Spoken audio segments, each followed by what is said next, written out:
Sekar kembang pencatur, kang cinatur, ulah kang kalantung, tanpa tutur, katulo katali. Legenda Roro Jonggrang dan Bandung Bondowoso. Terjadi peperangan antara kerajaan Pengging dan kerajaan Boko. Hei, bumi goncang-ganjing, langit kelap-kelip. Prabu Boko memerintahkan pasukannya untuk menyerang kerajaan Pengging. Pasukanku, serang! Siap!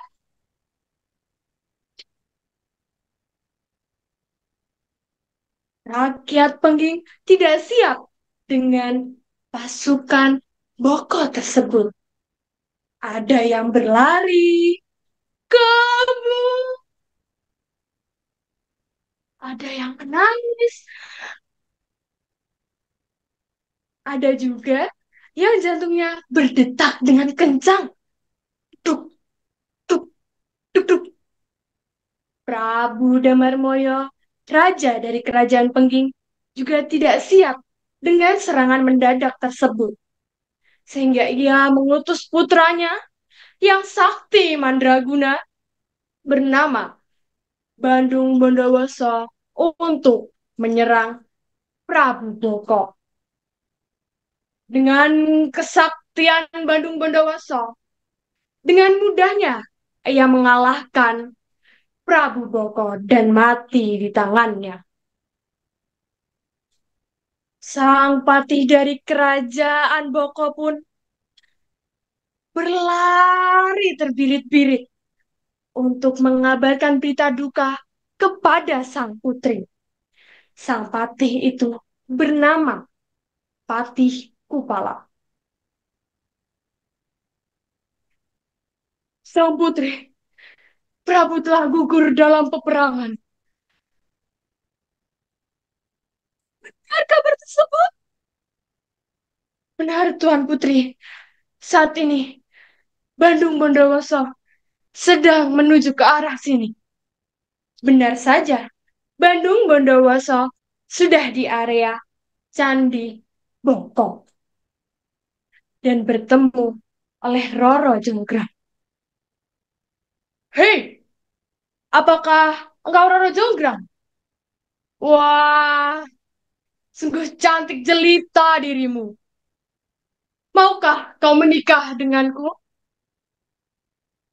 Roro Jonggrang pun bingung dan gelisah. Ia ingin menyelamatkan kerajaannya. Namun ia tahu bahwa Badung Bondowoso lah yang telah membunuh ayahnya. Sehingga Roro Jonggrang pun berpikir untuk balas dendam. Baiklah, akan kuterima pinanganmu. Tapi dengan beberapa syarat. Baik, apa syarat itu? Syarat yang pertama, buatkan aku sumur Jalatunda. Mudah hal itu. Dengan mudahnya, Bandung Bondowoso membuat sumur tersebut. Namun, saat sumur jadi, Patih Kupala mengubur Bandung Bondowoso dengan batu-batu. Kukubur kau dengan batu-batu, supaya kau mati di dalamnya. Namun, apa yang dilakukan oleh Bandung Bondowoso? Ia dapat keluar dari sumur tersebut dengan kesaktiannya.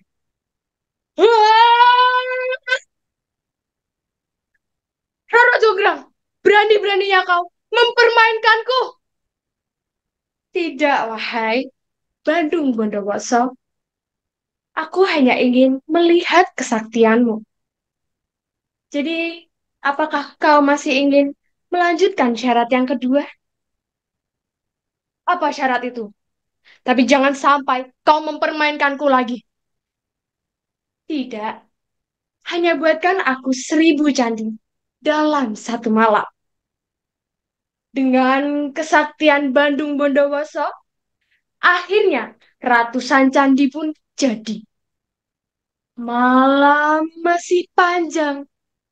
Roro Jonggrang pun gelisah. Akhirnya, ia membangunkan para dayang-dayangnya. Mbak, Mbak, bangun, tolong, bakar jerami dan tumbuk padi di arah timur. Ah, baik, baik, Nona. Sendika Dawa, Putri. Dengan kejadian tersebut, akhirnya langit pun berubah menjadi terang. Para ayam-ayam jantan pun berkokok.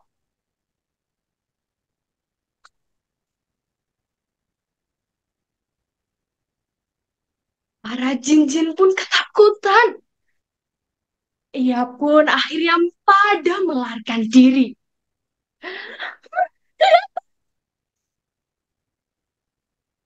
Hei, janganlah pergi. Ini masih malam, belum pagi. Itu hanyalah api.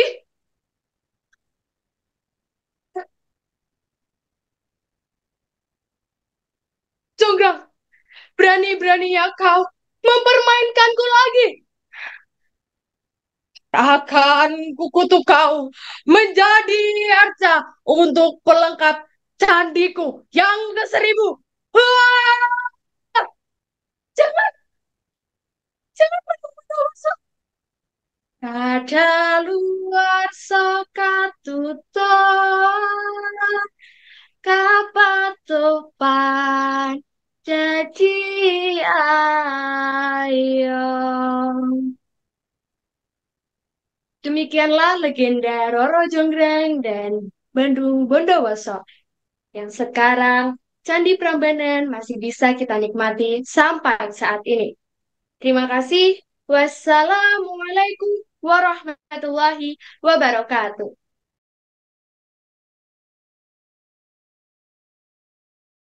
Ada sebuah negara yang kaya akan budaya. Wah, negara apa ya teman-teman? Negara Indonesia kaya akan budayanya, suku, bahasa, adat istiadat, agama, dan kepercayaannya.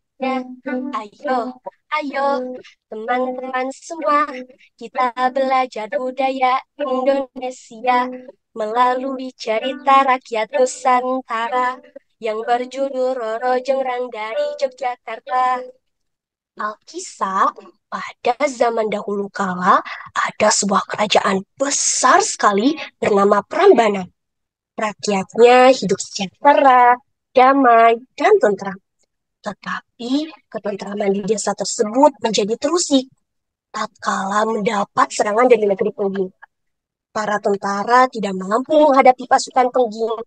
Akhirnya kerajaan Prambanan harus pasrah dikuasai oleh Pengging yang dipimpin oleh Bandung Bondowoso.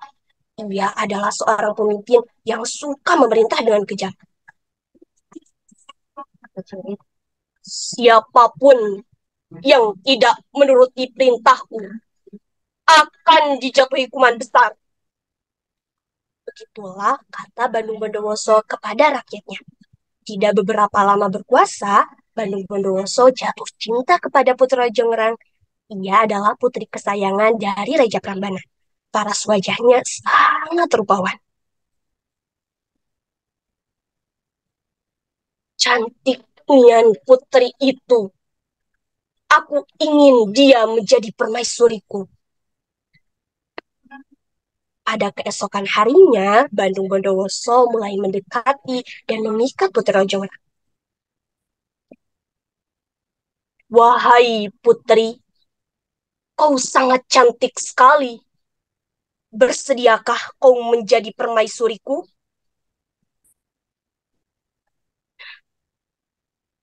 Ini Kencang sekali dia. Setelah mengalahkan kerajaanku, kemudian dia menginginkanku menjadi permaisurinya. Gimana ini? Baiklah, Tuan. Saya bersedia menjadi istri Tuan. Namun, ada syaratnya. Apa syaratnya? Ingin harta yang berlimpah atau kekuasaan yang tinggi? Coba sebutkan kepadaku, sang putri. Kan, tuanku, saya ingin dibuatkan 1.000 candi dalam satu malam. Sejak saat itu, Bandung Bondowoso memikirkan bagaimana caranya membangun 1.000 candi dalam satu malam. Kemudian ia konsultasi kepada salah satu penasihatnya. Salam Paduka.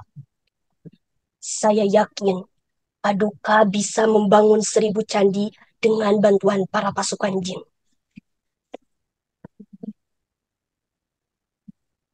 Benar juga usulmu. Selama ini kita memiliki banyak pasukan jin dengan kekuatan armada begitu besar. Ah, ah, ah, ah, ah, ah, ah, ah.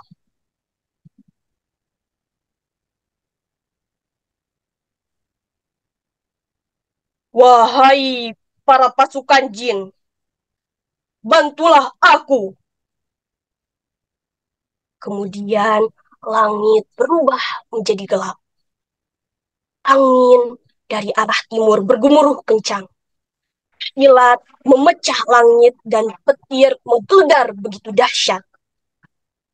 Para pasukan jin sudah mengerumuni Bandung Bondowoso. Dengan hitungan yang singkat, bangunan candi nampak tersusun rapi. Sementara diam-diam Putri Rojongran mengamati dari kejauhan.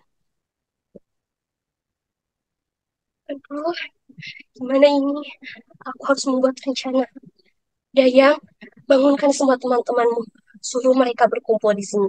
Dan ambillah lesung dan bakar semua jerami. Kemudian, semua dayang kerajaan berkumpul di depan Putri Rojongran. Semua lesung ditumbuk. Tung, tung, tung. Suara lesung terdengar bertalu-talu.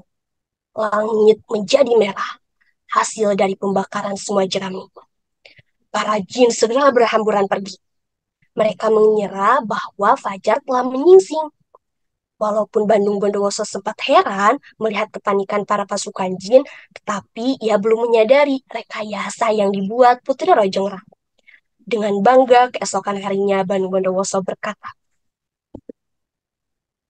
"Sang putri, 1.000 candi yang kau minta telah berdiri." Tetapi ketika candi semua dihitung, jumlahnya hanya 999 buah. Kurang satu. Jumlahnya kurang satu. Berarti Tuan telah gagal memenuhi syarat yang saya ajukan. Tiba-tiba ada salah satu penasihat berbisik kepada Bandung Bondowoso. Aduh Kak, barusan saya menemukan jerami dibakar dan penumbuk lesung. Sepertinya Rojongran telah membuat kegaduhan.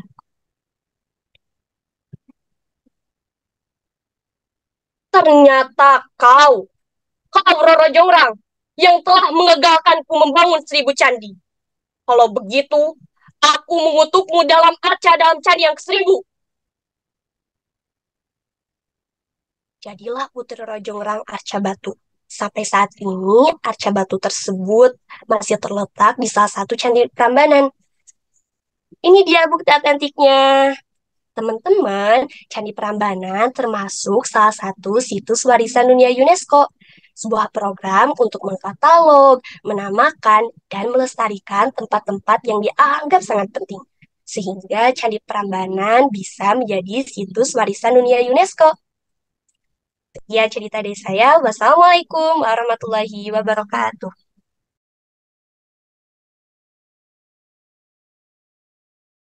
Duren-duren ijo semangkane kuning gading.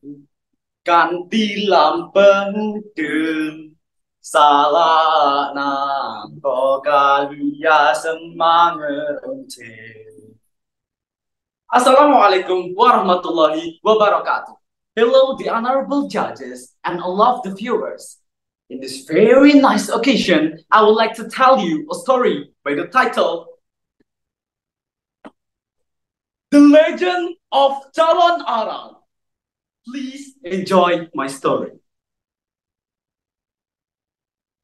Long time ago, in the village of Gira, in the Kediri Kingdom, lived a very cruel widow named Calon Arang, a witch and a black magician. She had a beautiful daughter named Ratna Mangkali. But because of her ruthless nature, the people of Gira are afraid of Calon Arang.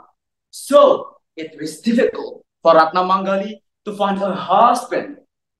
One day, when Ratna Mangkali and Calon Arang went to the market, a man caught her. Hey, Mangkali, what a pretty girl! Why you don't have a husband yet? What? What do you mean? Asked Ratna Mangkali. Ha! It is because your mother is an evil black magician. Ha ha! Poor you, Mangkali! Said the other man, knowing that her daughter was being insulted. Calon Arang was very angry. How dare you say this harsh words to my daughter? I am Calon Arang. I will make you people regret what you have done to my daughter. Just wait, said Calon Arang. And do you know what happened in the next story, everyone? Yeah, she decided to place a curse on Gira and perform a dark ceremony in the cemetery.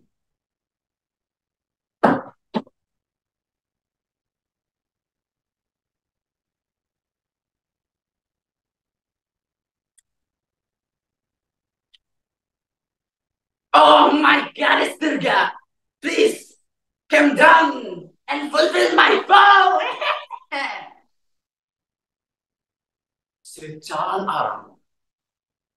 Durga came down and granted the request of Calon Arang, and the curse came true.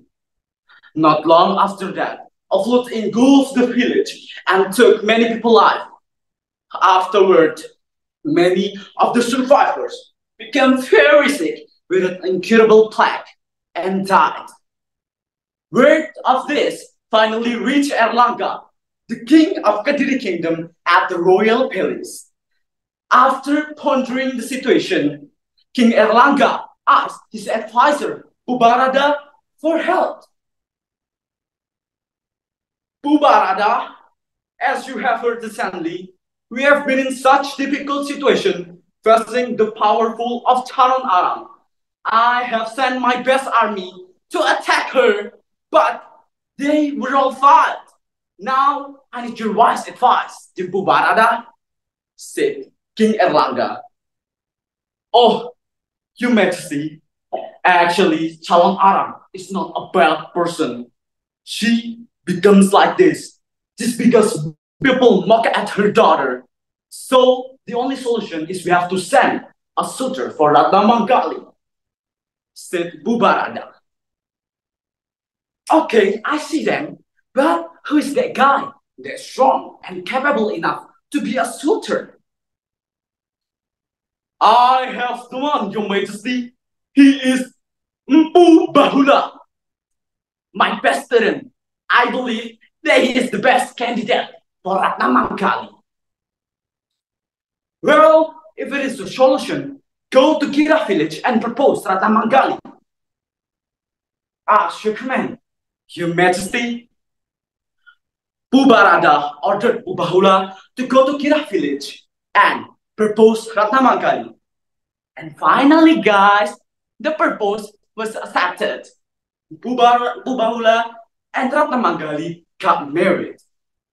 Not long after that, Ratna Mangkali told that Calon Arang kept a magic scroll to curse the village of Gira somewhere in a room and perform a dark ceremony in the cemetery every night.